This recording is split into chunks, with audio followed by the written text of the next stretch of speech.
It's been a long sorry, I just got in my feels. Welcome back to another episode of our Proverb Devotionals. It's been a minute, but we're finishing strong as we jump into Proverbs chapter 27, stopping by in verses 5 through 6, which reads this: Better is open rebuke than hidden love. Wounds from a friend can be trusted, but an enemy multiplies kisses. Now, this is seems like a pretty straightforward proverb, if I don't say so myself, right? That it is better to rebuke something openly, it is better to correct something openly than it is to just act as if nothing's going on and giving secret love. And seeing a little bit of that connection in verse 6, connecting such a correction, a rebuke to one of a friend, but an enemy just simply flatters. And I think in a bigger sense, right, in order for one to give actual beneficial rebuke, actually stems from being rooted in Christ, being rooted in the scriptures, coming from a place of truth and delivering such in a meaningful way. But here's the underlying message that I think we can catch throughout the rhythm of these two verses that are really important to the relationships we carry with other people, and really the type of person that we ought to want to be in order to create those relationships with other people. So number one, it's important to keep in mind from this context that real love has a voice, not just any voice, but a voice that is seeking out the well-being of another. And sometimes comes correction, comes a need to put somebody on pause and really look at their behaviors, their actions, the way that things are being conducted, and begin to bring truth into the mix. And not only is real love shown in rebuke, in correction, because you care for that individual, their life, and them doing things in the most optimal fashion possible, not just for themselves, but for the lives around them. There is a way in which this correction and rebuke ought to take place. And sometimes we look at these things and we come in guns blazing, we come in ready to roast, ready to cook, ready to embarrass, and even in some cases belittle people by the words we use and the energy that we approach them with, when in all actuality,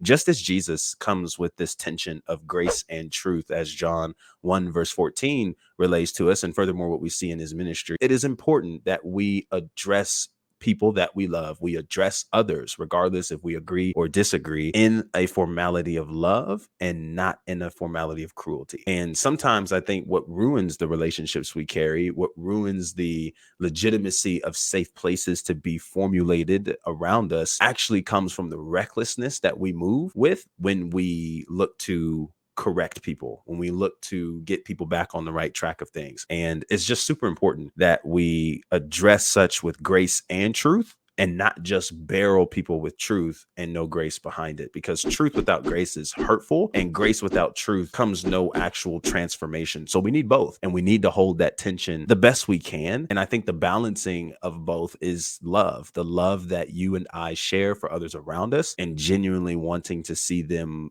do life in an optimal fashion. So just keep in mind that it's not just about what you say, but it's also how you say it, when you say it, how much of it you say, that actually matters as well. But then as we transition to verse 6, we kind of see this wound and rebuke have a connection between verses 5 and 6 with a friend. Even though you might not think of it in a manner of like friendships creating wounds or friends creating wounds, like who would call them a friend? They're hurting me. When in reality, what really hurts isn't the fact that, man, they did it, or it was coming from somebody that I trusted, or how dare you say this to me? No, actually, what it hurts and what it pierces is our ego and pride. And we just don't really know how to necessarily navigate and handle such a response from such a friend that we're considering to be a part of our lives to such an extent. So here's a few things to realize as we find ourselves in positions of either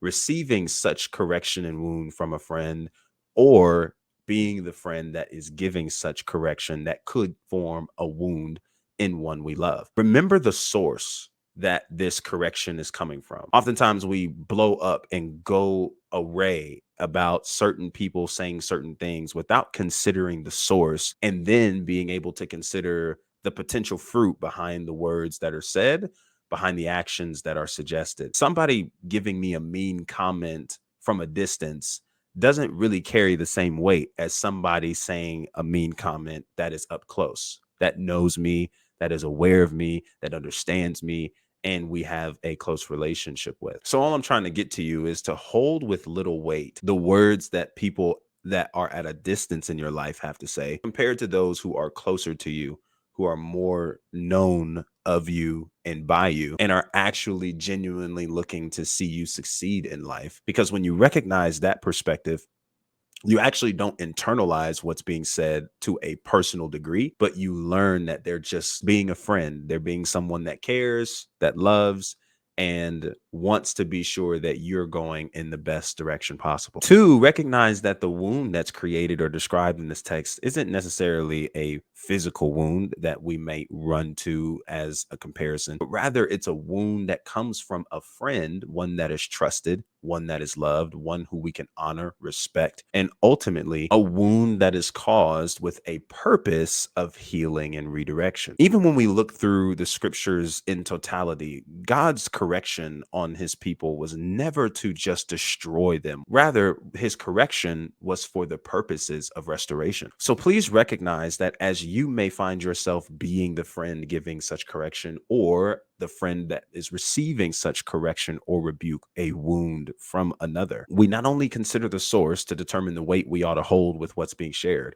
we also want to be understanding of the intention and direction, energy and approach that is being granted in the space that this rebuke and correction is taking place. For by knowing the legitimacy of this person's concern, worry, and correction that has taken place, we can be rest assured that this person is coming from a genuine place, a very heartfelt place, and one of love and not of bigotry, hatred, or someone who doesn't want to see you win. Truth be told, many of us don't have as many haters as we think. Not everybody is out to get us, and not everybody is trying to get one over on us. So instead of taking what is being shared to the level of great personalization, we may want to be willing to approach such spaces with curiosity, open-mindedness, asking questions for clarity if there need be, is that this person is going out of their way to share what they believe is on their heart for potential good reasonings, being very well meaning. And it is an invitation to really dive into what the concerns could be about. And more importantly, how could we potentially adjust ourselves to be a better friend to this individual, or just simply do better in a situation that we're being called out on? Because no matter how many call outs are made, it is up to us to make the decision to correct it and to be able to move forward from it. And a true friend is one who will kindly reveal these blind spots, who will compassionately and gracefully speak these things into your life as a way to get your attention, not to embarrass you, as a way to help you and not to hurt you, as a way of loving you and not hating you. And maybe, just maybe, if you lack friends who are willing to do that in your life, could it be possible that you've created an environment where others don't feel safe enough, comfortable enough to come to you about a certain situation that they're seeing and wanting to potentially hold you accountable to? Are they walking on eggshells around you? And at the slightest comment that's made, you're going to lose your mind, go ballistic, become reckless with your words and actions? Because if that's the case, maybe it's not that you don't have true, legitimate friends who actually want to be in your life.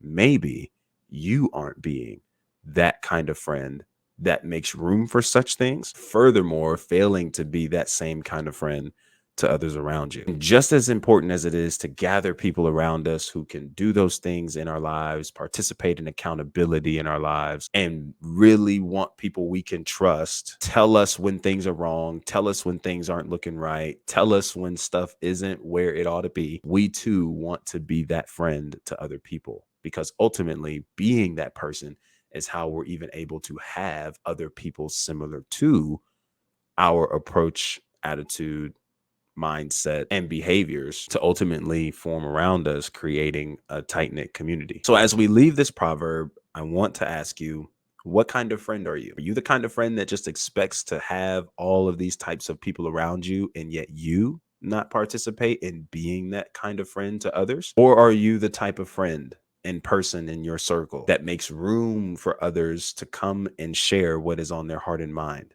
even if what's on their heart and mind are activities and behaviors that you aren't doing so well in, looking to hold you accountable and leaving room for your humanity to show, and furthermore, for them to speak life into you to see you do well. In all, my encouragement to you is to not only find friends and find people who you can have in your life who can keep it real with you, but you be that friend who can keep it real with others, not from a place of trying to be better than them or always trying to be right, but from a place of looking out for their well-being, loving them as you love yourself, and allowing your posture, your tone of voice, your approach, what you share, how you share it, when you share it, to all be purposed in reflecting the heart of Christ to the person you're encountering who could benefit from the correction that you're offering. All right, y'all. I appreciate you so much for joining in on this devotional. If you want to hear more, subscribe, like this video, share with a friend who could benefit from hearing this devotional today. And as always, until our next conversation, be easy